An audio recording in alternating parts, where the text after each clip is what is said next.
we saw Babylon. Mark couldn't make it last night. And this was one of my most anticipated movies. When we saw Amsterdam, I thought that was the movie we were going to see, was Babylon. Who was in this? This was... Oh. Margot Robbie. Diego... What? Calva? Yeah. Diego Calva and Brad Pitt. Amongst others. Tobey Maguire was in it. And believe it or not, Olivia Wilde was in this. Yeah, where was she? I don't know. Was she one of the wives, I think, maybe? Maybe. Or was she the actress that was being... Margot Robbie kept turning... Oh, like showing up? Showing up? Yeah. But here's what they describe this movie as. It's a tale of outsized ambition and outrageous excess. It traces the rise and fall of multiple characters during an era of unbridled decadence and depravity in early Hollywood. Sounds exciting. And the whole movie starts off at the beginning with this big decadent party at this house.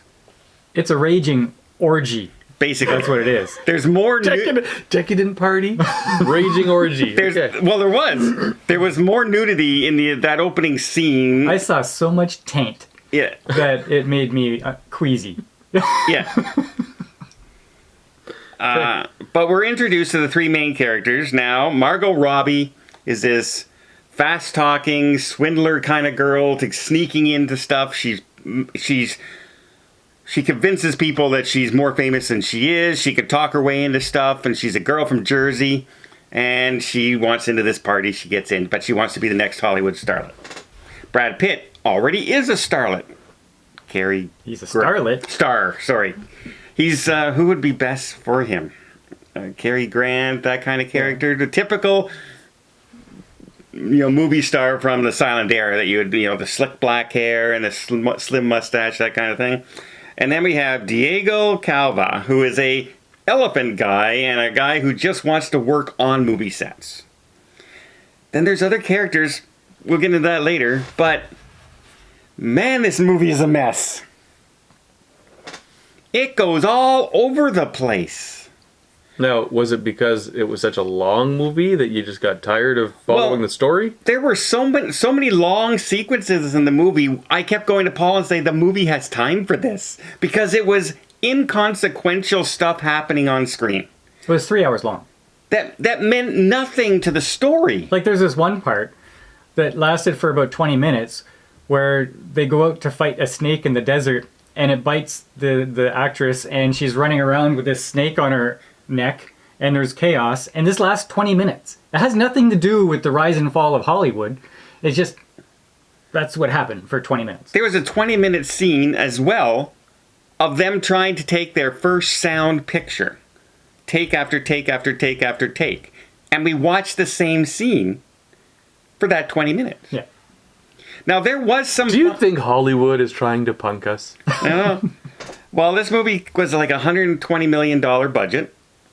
And Damien Chazelle, he wrote La La Land, Whiplash, he wrote First Man, and 10 Cloverfield Lane. So he had some money backing this film. And they just said, here you go. Run with it.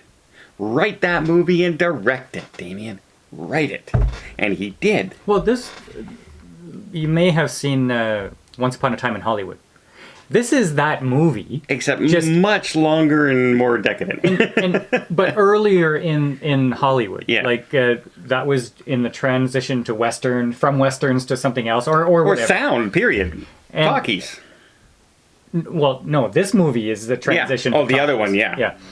And then you had the same thing where you had in Once Upon a Time in Hollywood, you had DiCaprio. He's the big star, but when they go to the new stuff, he's losing his edge. In this one, it's Brad Pitt. He's a star of the silent era, and he really wants to go into talkies, and he's not quite suited for it, and he goes on the decline.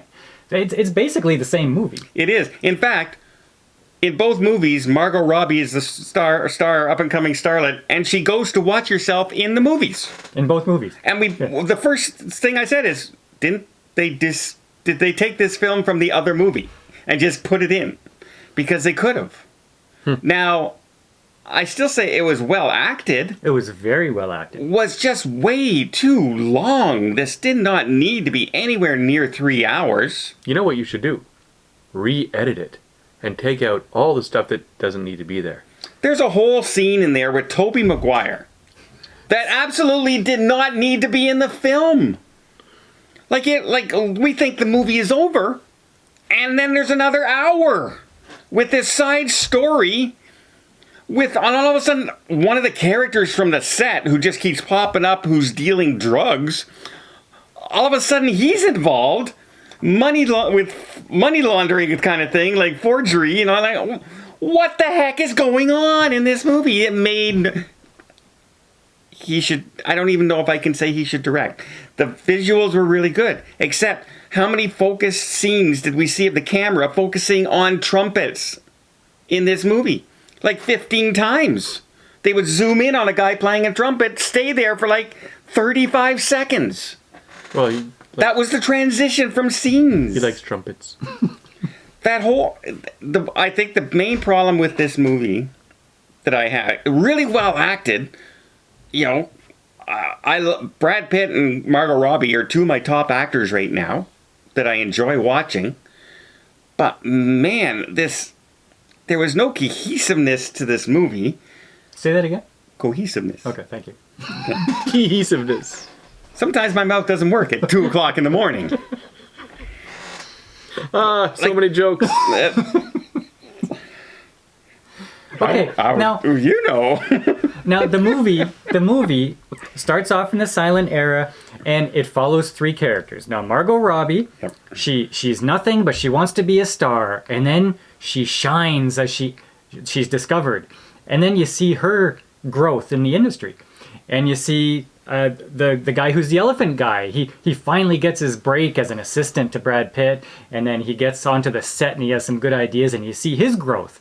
And then you see Brad Pitt, who's kind of bringing him along, and you really like him as a character because he's kind of aloof and he's grand, and then you see his march towards his decline.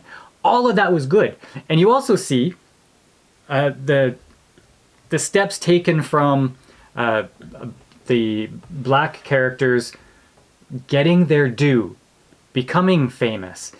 And then it's not what they want because they see that some expectations are made on them that they don't approve of, and they prefer to go backwards instead of going into this thing that shames them.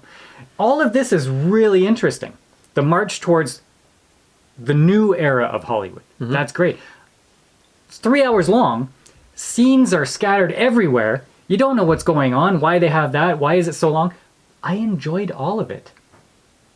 I enjoyed this movie despite all of that garbage. Yeah. Now, think of how much better it would have been at 2.5 hours. We might be raving about this film as opposed to going, hey, everything was really good, just way too long. Well, it sounds like they could have easily cut out an hour. Yes. Easy. Yes. Without a doubt. Now, this is kind of a spoiler. Yeah. But I don't imagine a lot of people are going to dive Rush into to this the theater 3-hour to see movie. In fact, it only made a pittance opening weekend, so I don't think a lot of people are going to see it. However, there was a big Christmas storm right across the United States and Canada, so let's take that in. And it's Christmas. And it's competing with Avatar, sure. Yeah. Okay. But what I thought was interesting was the elephant guy. After he's no longer in the business, he goes back in the movie theater at the end. Is he an elephant trainer? You keep calling him the elephant guy. No, he was bringing an elephant to the party. Yeah. Okay. He goes back into the theater after he's outside of the business for 15 years, and he's watching Singing in the Rain. And he realizes that Singing in the Rain is an actual movie based on his life experience through the industry. And when you watch Singing in the Rain, it is the transition from silent to talkies. A bunch of different things that happens in that movie are based on his experience throughout this movie. And it was a really good wrap-up. Yeah, I enjoyed that part really, really well. The one of the troubles I had, though, is other than Brad Pitt's character, and he was a womanizer in this movie. I don't know if he was a womanizer. Well, he got married after 3 days, 4 times in this movie. He just didn't get invested in his relationships, and they came and they went, and he didn't really mind. Exactly. Womanizer.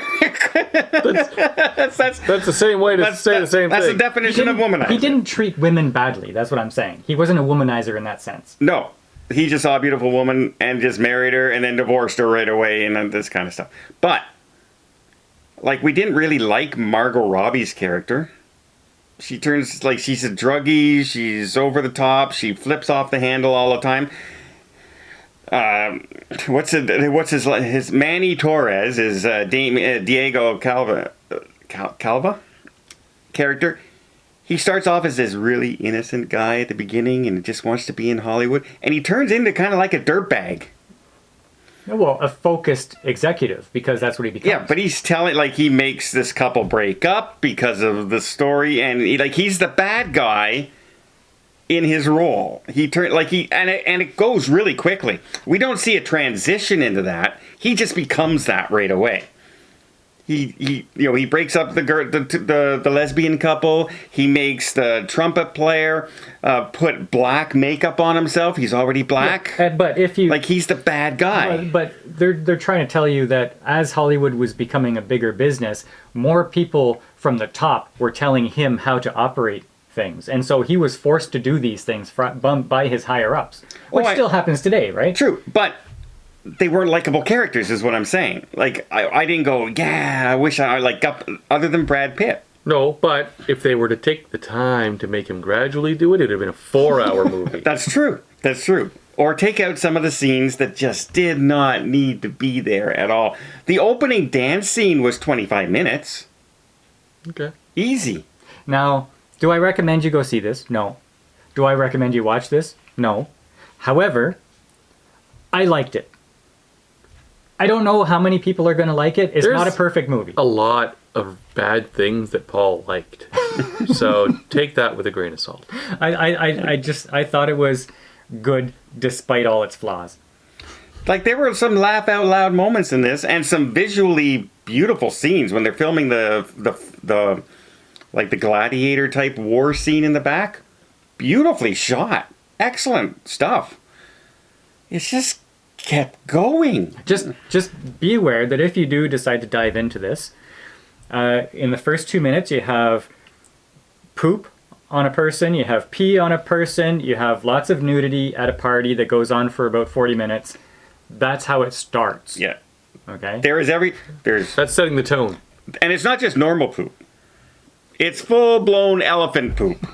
And they don't it's full It's a chocolate shower. with balls hitting people in the head. That's a new intro. So, yeah. Well, we enjoyed the movie and hated it at the same time. It's just way too long. And, one of the most anticipated movies of the year. I liked it, but man, it could have been so much better. How many times do we say that about movies in 2022? Mm-hmm. Could have been so much better.